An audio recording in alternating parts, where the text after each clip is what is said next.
que recibió la tierra durante el gobierno de Cárdenas mejoró su posición social y económica. En el momento culminante del cardenismo, los gastos de tipo económico fueron superiores al 40%, destinados fundamentalmente al desarrollo de las comunicaciones, la irrigación, como les dije, y el crédito, porque pues ustedes saben que también tuvo actividad desde Abelardo Rodríguez, se había creado la Nacional Financiera. Se crea también en este periodo la Comisión Federal de Electricidad, que con el paso del tiempo sería la empresa dominante. Esta gran depresión golpeó muy duramente el comercio exterior de México, al cerrarle mercados a algunas de sus materias primas, pero durante el primer año de Cárdenas, o de su gobierno, por la economía de guerra, ya había yo dicho esto, que se había instalado, pues se había recuperado bastante la exportación, ascendió a poco más de 200 millones de dólares. Cuando Cárdenas asumió la presidencia, la producción de petróleo, aunque baja respecto al pasado, comenzó a crecer nuevamente. Ya decía yo que le tuvieron que exportar hasta Italia y Alemania, y pues Cárdenas adoptó una línea bastante clara con relación al movimiento obrero.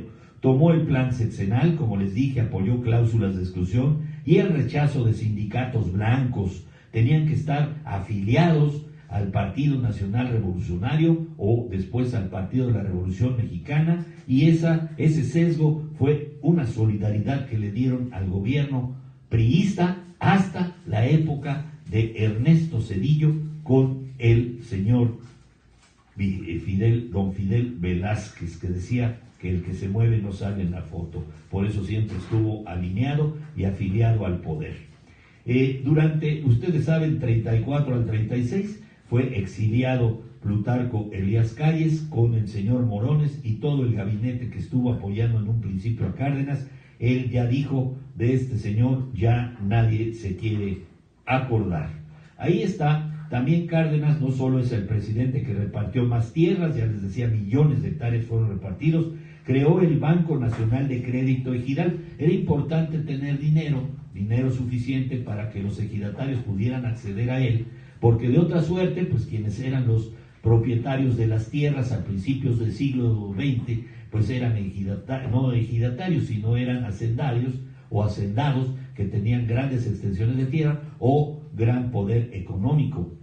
Y por eso el ejido viene a quitarles a muchos de ellos las tierras. Lázaro Cárdenas se metió en unos problemas bastante interesantes que pues habrá motivación para que lo veamos más adelante. La memoria de las grandes expropiaciones cardenistas pareció total por primera vez desde el reparto de tierra en Morelos durante la Revolución, el verdadero corazón agrario de la Revolución Mexicana. Ya dije que uno de los apoyos visibles a la candidatura de Cárdenas había sido la CCM, que eran una confederación no tan incluyente como la Confederación Nacional Campesina. Sostuvo que la única forma de defender los intereses de los trabajadores del campo era admitiendo la realidad de la lucha de clases.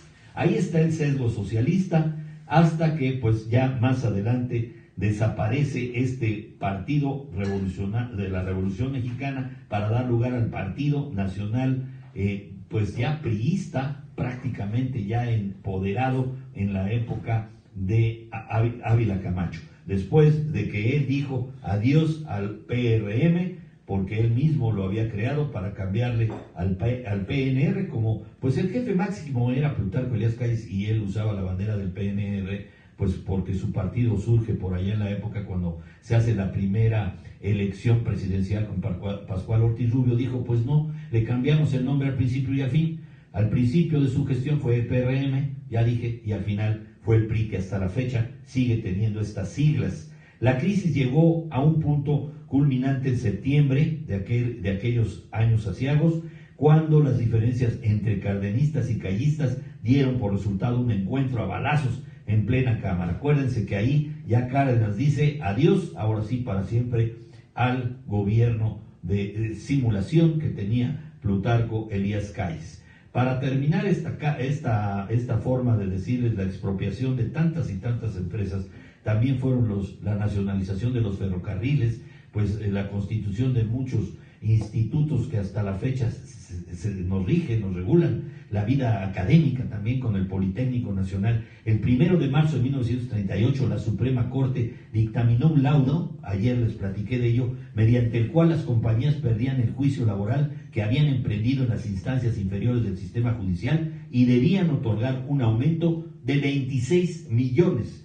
a los trabajadores. Las empresas se negaron y de ahí ya tuvo pretexto nuestro presidente en turno, este hombre que pues es de ambos polos, ¿no? También socialista, capitalista o de claroscuros, como es esta reforma agraria, esta expropiación petrolera y también por otro lado la entrega de todas estas tierras a los campesinos y por otro lado pues el antidemocrático monopolio del PRI. Ahí lo tenemos, ahí tenemos ya más de esto. Ya me voy a despedir, pues damos por hecho la expropiación petrolera, ya se las platiqué. Las consecuencias de la nacionalización del petróleo, ya les dije que al final de cuentas con el presidente Franklin Delano Roosevelt pudieron hacer estas, fíjense, les conseguí los nombres en aquella época, la que hoy es BP, que les dije ayer que ya regresó después de 80 años de la nacionalización, se llamaba Anglo-Persian Oil Company. Hoy se llama BP. No era una compañía privada, sino dependiente directa del almirantazgo British Admiral y parte del poder mismo del Imperio Británico. Después de la presidencia se ha dicho que en la sucesión presidencial del 40, al irse perfilando como probable ganador el principal candidato opositor, ¿quién no recuerda de mis padres, mis abuelos, Juan Andreu Almazán? Cárdenas favoreció el triunfo del candidato del PRM, Ávila Camacho, como dije, y forzó así el resultado electoral, quien debía seguir con las políticas sociales, pero contrariando a Cárdenas, Ávila Camacho se encarga también de darle fuerza al PRI, ahí lo funda también él, donde se agruparían estos sectores que conocemos como campesino, como obrero y como popular. Siendo Ávila Camacho presidente de la República, este hombre, Lázaro Cárdenas del Río, desempeñó el cargo de secretario de Defensa hasta el 45, hasta que terminó la guerra. A menudo se dice que Lázaro Cárdenas fue el único presidente asociado al PNR que no se sirvió de su cargo para enriquecerse. A ver, ahí lo tienen, señores. A ver, Peña, devuelves la Casa Blanca cuando te vayas. Lázaro Cárdenas vivió muy cerca del lago Pátzcuaro, se retira a una modesta vivienda. Trabajó el resto de su vida supervisando proyectos de riego y promoviendo clínicas gratuitas y educación para los más desposeídos. Siguió comentando asuntos de política internacional y abogando por los derechos humanos y el fortalecimiento de la democracia en Latinoamérica. Fíjense, ahí les va para que les quede en la memoria. Durante los movimientos obreros del 59 y estudiantil del 68, el Tata fue estrictamente vigilado por el mismo PRI. Ya saben, nadie sabe para quién trabaja. Díaz Ordaz le echó el ojo a Cárdenas, sabía que pesaba todavía. Fue estrictamente vigilado por el PRI y la CIA para prevención de apoyo y simpatías por los movimientos izquierdistas que se oponían al tan autoritario y represivo gobierno priista. Les dije que fue invitado por Fidel Castro con motivo de la conmemoración de las revoluciones mexicanas y cubana y para la fundación del Instituto Lázaro Cárdenas para la investigación de la Universidad de La Habana. Ahí tenían una estrecha relación Fidel Castro y este hombre Lázaro Cárdenas. Los reconocimientos en su honor, un gran número de ciudades, ustedes lo saben, y pueblos de México como Lázaro Cárdenas en Michoacán, pequeñas comunidades y muchas calles llevan su nombre. El eje central Lázaro Cárdenas en la Ciudad de México, donde hay una escultura de 10 metros en su honor del artista Humberto Peraza. También en Morelia, cuando llegan ustedes, dan la vuelta a Morelia, parece a Guadalajara, hay una curvita, ahí está un obelisco conocido como el Monumento a Lázaro Cárdenas. También avenidas en Guadalajara, Monterrey y Mexicali. La avenida más extensa de la ciudad de Jalapa, Veracruz, lleva su nombre. De igual manera, un campus del IPN, conocido también como Casco de Santo Tomás, lleva su nombre. En Cuba, una avenida y un parque de La Habana han sido nombrados en su honor. En Chile, en la ciudad de Chillán, existe un auditorio con su epónimo, en recuerdo de la solidaridad de su gobierno luego del terremoto del 39 que asoló a dicha ciudad. Belgrado, Serbia, está el Cetaliste Lázaro Cárdenas.